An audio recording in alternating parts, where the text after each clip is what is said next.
બધાને મારા જય શ્રી કૃષ્ણ. એક મહિલા ઇન્ટરવ્યૂ માટે આવે છે.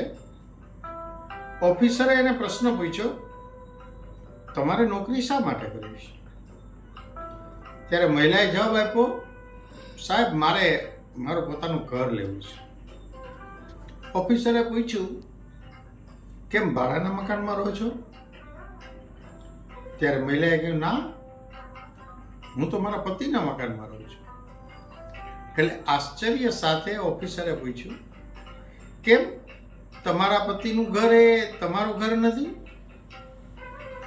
મહિલાએ કહ્યું, સાહેબ પતિનું ઘર તો પતિનું જ હોય છે.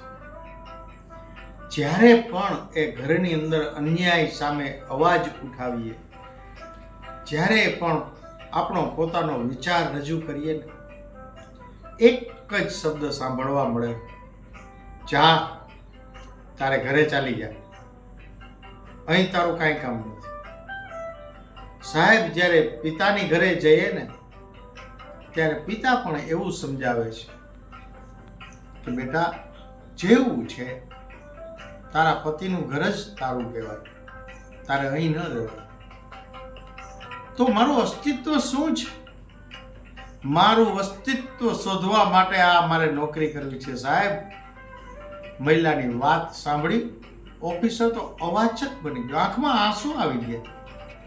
ખરેખર શું સ્થિતિ છે!